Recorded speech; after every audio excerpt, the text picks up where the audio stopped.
कमाल की बात यह है कि election commission in duplicate voters को हटाने के लिए एक बहुत ही सिंपल सॉफ्टवेयर का इस्तेमाल कर सकता था, जिसका वो सालों से इस्तेमाल कर भी रहा था, लेकिन अपनी खुद की पुरानी गाइडलाइंस और प्रैक्टिसेस के खिलाफ जाते हुए इलेक्शन कमीशन ने इस सॉफ्टवेयर का इस्तेमाल नहीं किया। मैं सीधा सवाल पूछना चाहूंगा इलेक्शन कमीशन से, यहाँ पर क्यों नहीं किया सॉफ्टवेयर का इस्तेमाल? 61 लाख लोगों का नाम वोटर लिस्ट से काट दिया गया है, 60 लाख लोग सस्पेक्टेड वोटर बन गए हैं, और ये डिसाइड कौन कर रहा है?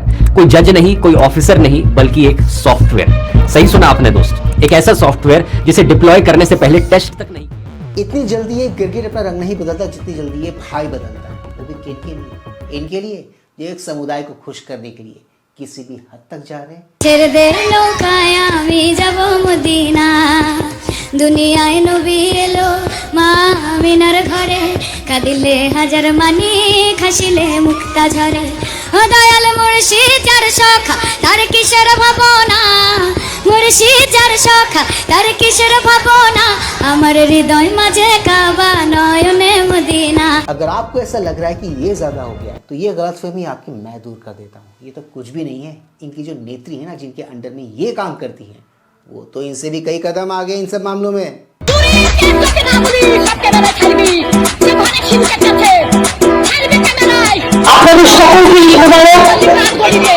আমি ঈদ মোবারকেও যাই, আমি ইফতার নিজে করি এবং রোজাতেও যাই, ইফতারেও যাই, ঈদেও যাই।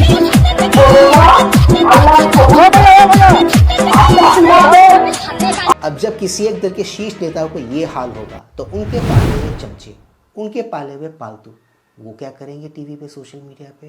वो उनका एजेंडा आगे बढ़ाएंगे ना, उनके नैरेटिव को आगे पुश करेंगे ना, कर रहे हैं। मुलायम एनफोर्समेंट डायरेक्टरेट की झूठी खबर फैला रहे हो, इलेक्शन कमीशन ऑफ इंडिया इस पर संज्ञान लो। एक चोर के घर में ईडी का छापा लग रहा है, उसके वहां जाकर फाइल छीनने का तो समय है, हुमायूं कबीर को जेल डालने का समय नहीं। तो सक्रिय होना चाहिए। टीएमसी के नेताओं के हाथ कांप रहे हैं फायर करते वक्त, या थाने जाते हुए डर लग रहा है, या पुलिस उनकी नहीं रही है। और अगर टीएमसी वीडियो सिर्फ दिखा रही है तो उसको थाने नहीं जाना चाहिए, उसके लिए आप बैटिंग करेंगे? क्यों नहीं जाना चाहिए?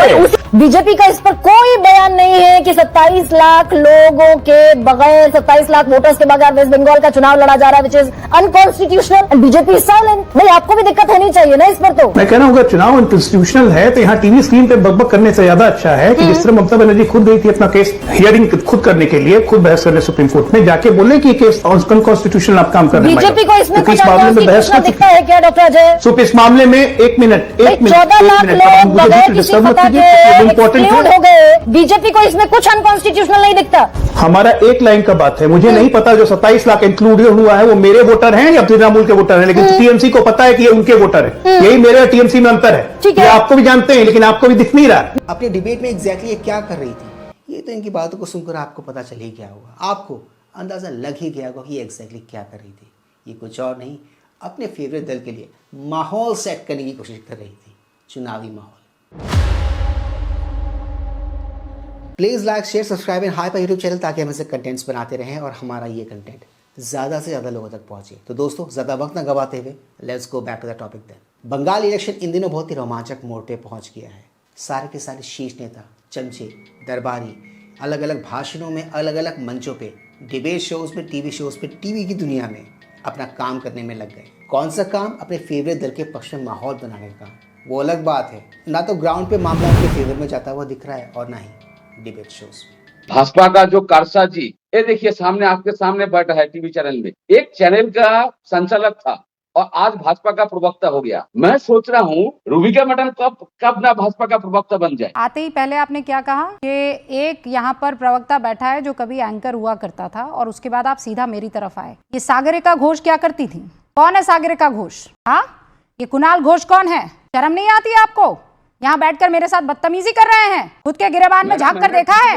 क्या कर रही थी वो? कौन थी सागरिका घोष? राज्यसभा सांसद किसने बनाया? रूबिका लियाकत ने बनाया? कि प्रधानमंत्री नरेंद्र मोदी ने बनाया? कि राहुल गांधी ने बनाया? बदतमीजी करते हैं आप यहाँ बैठकर कि रूबिका लियाकत प्रवक्ता बन जाएगी। हाँ, कौन है साकिब गोखले? क्या करते थे वो? मैडम, कौन है सागरिका घोष? क्या करती थी वो? शांत हो जाइए मैडम, आंसर दे रहा हूँ। बदतमीजी करते हैं यहाँ मैं आंसर दे रहा बैठकर। हूँ। हम लोग अपना काम करते हैं तो आप हम पर आरोप लगाते हैं और मलाई खिलाते हैं वहां पर दूसरे लोगों को। क्यों, वो क्या कर रहे थे? आप लोगों की नौकरी बजा रहे थे? मैं क्या कर रहे थे जब एंकर की कुर्सी पर बैठे थे? मैं आज आपसे सवाल पूछती हूँ।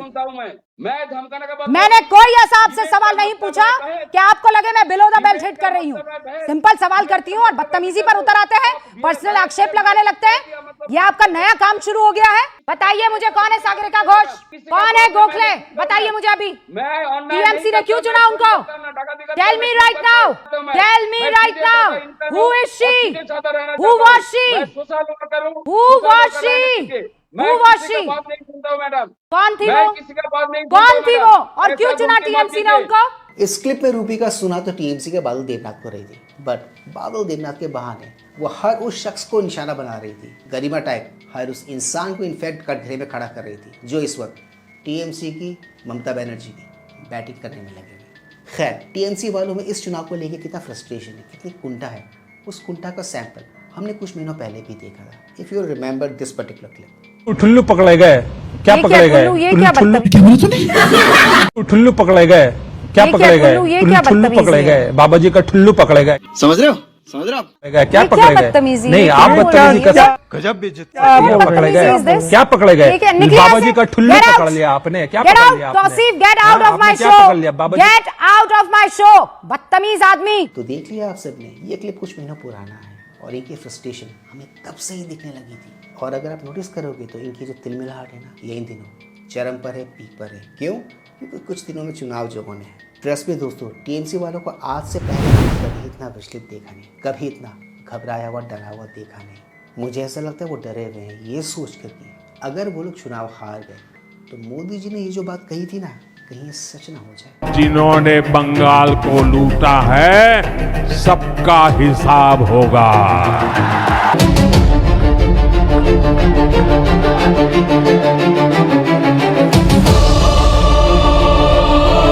बंगाल में कानून का असली राज 4 मई के बाद शुरू होगा। देखो दोस्तों, बीजेपी और मोदी जी ने ये क्लियर कर दिया है, ये साफ कर दिया है कि अगर बीजेपी चुनाव जीत के आती है बंगाल में तो हर पुरानी फाइल खोली जाएगी, हर पुरानी फाइल खुलेगी जिन पर इन दिनों धूल जमी हुई है। और ये धूल जमाने का काम किसने किया? वहाँ की सरकार ने किया। तो वो सारी की सारी फाइलें खुलेंगी। ভবানীপুরে আমি নাকি হারবো। ওরে বাবা রে, বলি আগে দিল্লি সামলা, তো নেক্সট গুজরাটে তুই হারবি, তোরা হারবি, সারা দেশে হারবি। इनके टोन में आपको डर, कुंठा और गुस्सा, इन तीनों का मिश्रण दिखाई देगा। क्यों? क्योंकि ये डरी हुई है। इनके समझ में आ गया कि इस दफ़ा मामला ज़रा मुश्किल है, मामला ज़रा टेढ़ा है। मैं ये नहीं कह रहा कि बीजेपी जीत गई, मैं ये कह रहा हूँ इस दफ़ा का चुनाव इनके लिए भी बहुत टफ है। स्पेशली मोदी और अमित शाह के विजिट के बाद लोगों में जो जोश भरा है ना, लोगों में जो उत्साह है, जो उमंग है, वो देखने लायक है। अब वो दीदी से भी नहीं डर रहे।